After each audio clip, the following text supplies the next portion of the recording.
Praise the Lord. கர்த்தருடைய பரிசுத்தம் மகிமைப்படுவதாக. சங்கீத புஸ்தகம் 91 சங்கீதம் 14 வசனம். அவன் என்னிடத்தில் வாஞ்சியா இருக்கிறபடியால் அவனை விடுவிப்பேன், என் நாமத்தை அவன் நடந்திருக்கிறபடியால் அவனை உயர்ந்த அடைக்கத்திலே வைப்பேன். எனக்கு பிரியமானவர்களே, எவ்வளோ பெரிய வேதனைக்குரிய நபர்களை கூட சந்தித்திருக்கிறேன்.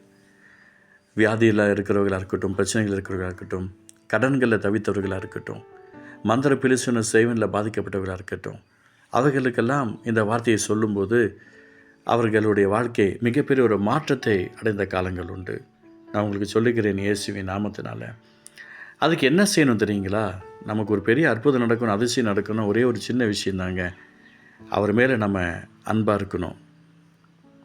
ஏசப்பட்ட எந்த அளவுக்கு நம்ம அன்பாக இருக்கணுமோ அப்போ தான் நம்ம விடுவிப்பார். அன்பாக இருக்கிற என்று சொல்லுகிற விதத்தில் எல்லாம் கிடையாது, உண்மையாலுமே அன்பாக இருக்கணும். அவரிடத்தில் நம்ம அன்பாக இருக்கணும். அந்த இயேசுவின் அன்பு தான் சகல பாவங்களையும் மூடும். அதனால் நம்ம எந்த இடத்துல இருக்கிறோம், நம்முடைய ஜபத்துக்கு குறைவில்லை, அவரிடத்தில் பாராட்டுகிற அன்புள்ள தான் குறைவு இருக்கிறது. ஆதியில் கொடுத்த அன்பை விட்டா என்று உன்பில் எனக்கு குறை இருக்கிறது என்று ஆண்டவர் சொல்லுகிறத பார்க்குறோம். எங்கே விழுந்தாயோ அங்கிருந்து எழுந்துரு என்று கர்த்தர் மறுபடியும் சொல்லுகிறார். அதனால் விடுவிக்கப்படுவதற்கு அன்பு தான் ரொம்ப அவசியமான ஒரு விஷயம். அவன் என்னிடத்தில் வாஞ்சியா இருக்கிறபடியால் அவனை விடுவிப்பேன். என் அன்பு சகோதரனே, சகோதரியே, நான் விசுவாசத்தோடு சொல்கிறேன், கர்த்தர் நம்மை விடுவிப்பார். அவர் விரும்புகிறபடி அவர் எந்த உலகத்தில் எப்படி நமக்காக வாழ்ந்தார் என்பது நமக்கு தெரியும். அதே போல் நம்ம ஒப்புக் கொடுப்போம். அந்த ஆசீர்வாதம் நமக்கு அவசியம் வேணுங்க. நான் உங்களுக்கு சொல்கிறேங்க, இயேசுவின் நாமத்தினால எனக்கு விடுவிதலை வேணும்னு சொல்லி கேட்க வேண்டாம். நான் உண்மை நேசிக்கிற ஆண்டவரேன்னு சொல்லுங்கள். ஏன்னா இதில் விடுவிக்கப்படணும்னு சொல்லி கேட்காதீங்க. நான் உண்மை நேசிக்கிற ஆண்டவரேன்னு சொல்லுங்கள். எனக்கு இந்த பிரச்சனையிலேருந்து விடுதலை வேணும்னு சொல்லி கேட்காதீங்க. நான் உண்மை நேசிக்கிறேன்னு சொல்லுங்கள். இந்த கஷ்டத்துலேருந்து விடுதலை வேணும்னு சொல்லி கேட்காதீங்க. நான் உண்மை நேசிக்கிறேன்னு சொல்லுங்கள். இந்த வேதனையிலேருந்து விடுதலை உண்டாகணும்னு சொல்லி கேட்காதீங்க. நான் உண்மை நேசிக்கிறேன்னு சொல்லுங்கள். ஆமாம், என்னத்தில் வாஞ்சி இருக்கிறபடினால் அவனை விடுவிப்பேன். நேசித்து பாருங்கள், போதுங்க. எஸ்ஸப்பா போதும். சின்ன விஷயத்துக்கோ பெரிய விஷயத்துக்கோ அவரை நேசிக்க நேசிக்க நேசிக்க என் இருதயமெல்லாம் அவர் அன்பாக இருக்கணும். என் இருதயமெல்லாம் அவருடைய பாசமாக நேசமாக இருக்கணும். என் சிந்தனை எண்ணம் ஏக்கமெல்லாம் அவருக்குரியதாக இருக்கணும். அப்படி யார் இருக்கிறாங்களோ அவங்க வாழ்க்கையில் கர்த்தர் விடுவிப்பார். என் நாமத்தை அவன் நடந்திருக்கிறப்பல அவனை உயர்ந்த அடைக்கத்தில் வைப்பேன்னு சொல்கிறேன்.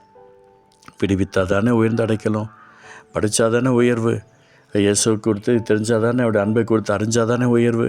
எனக்கு பிரியமானவர்களே, உங்களுக்கு நான் சொல்கிறேன், நீங்கள் எந்த நிலைமையில் இருக்கிறீங்களோ அதை பற்றி எனக்கு கவலை இல்லை. நான் ஒரே ஒரு சின்ன விஷயம் சொல்கிறேன். நீங்கள் இயேசப்பாவை நேசிக்கிறேன்னு சொல்லுங்கள், உங்கள் கவலையெல்லாம் காணாமல் போயிடுங்க. அந்த பிரச்சனையெல்லாம் காணாமல் போயிடும். ஆண்டவர் நம்ம கூட இருக்கிறார். அவர் அற்புதம் செய்கிற தேவன், அவர் அதிசயம் செய்கிற தேவன். இயேசப்பாவை நேசிக்கிறவங்க எப்படி இருப்பாங்க தெரியுங்களா?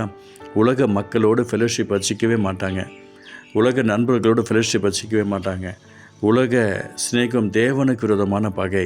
நான் உங்களுக்கு சொல்கிறேன், நீங்கள் இயேசப்பாவை நேசிக்கிறது, நீங்கள் சர்ச்சுக்கு வர்றது, நீங்கள் பாட்டு பாடுறது, காணிக்கை கொடுக்கறது, தசமாக கொடுக்கறது எல்லாம் சரியாக இருந்தாலும் நீங்கள் யார் கூட நேரத்தை அதிகமாக செலவு பண்ணுறீங்க? விக்கிரகத்தை நேசிக்கிற நபர்களோடு நீங்கள் செலவு பண்ணுறீங்களா? உலக ஜனங்களோடு செலவு பண்ணிருக்கீங்களா? யார் கூட இருக்கிறீங்க?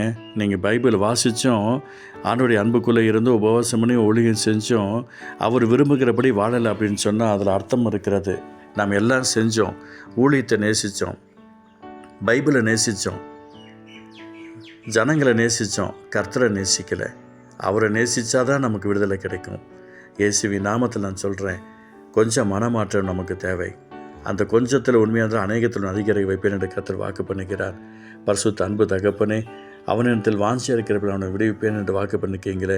இயேசுவின் நாமத்தை நன்றி விழுந்த அடைக்கத்தில் வைப்பேன்னு சொன்ன வார்த்தை பிரகாரமாகவும் உண்மை துதிக்கிறோம் ஆண்டவரே. அப்பா, நீர் எங்களுக்கு விடுதலையை கொடுக்கறதுக்கு ஒரு சின்ன ஆலோசனை கொடுக்குறீங்கப்பா. நாங்கள் உண்மை நேசிக்கணும். சின்னதாக கொஞ்சம் கொஞ்சமாக நேசிக்க ஆரம்பிங்க. இன்றைக்கி எத்தனை மணி நேரம் அவரை நேசிக்க போகிறோம்? கொஞ்சம் கொஞ்சமாக ஒப்பு கொடுங்க. உங்கள் சிந்தனை ஒப்பு கொடுங்க, எண்ணத்தை ஒப்பு கொடுங்க, ஏக்கத்தை ஒப்பு கொடுங்க. அப்படியே முடிஞ்ச பாட்டு பாடுங்க, பைபிள் எடுத்து வச்சுக்கோங்க, அந்நிய பாஷை பேசுங்க, அவர் சமூகத்தில் உட்காருங்க. மற்ற ஃபோன் கால்ஸை ஓரம் போடுங்க. வாட்ஸ்அப்பு, ஃபேஸ்புக்கு, ட்விட்டர், இன்ஸ்டாகிராம் ஓரம் போடுங்க. ஃப்ரெண்ட்ஸ் சர்க்கிளில் ஓரம் போடுங்க. மற்றவர்கள்ட்ட அட்டடிச்சதை ஓரம் போடுங்க. அப்பா என்று அவர் சமூகத்தில் ஓடி வாங்க. உங்களை வாளாக்காமல் தலையாக்குவார். நீங்கள் கீழாகவும் மேலாவீர்கள். அப்பா, நீர் ஆசீர்வதிப்புக்கு ஸ்தோத்திரம். இயேசு நல்ல பிதாவே. ஆமென், ஆமென்.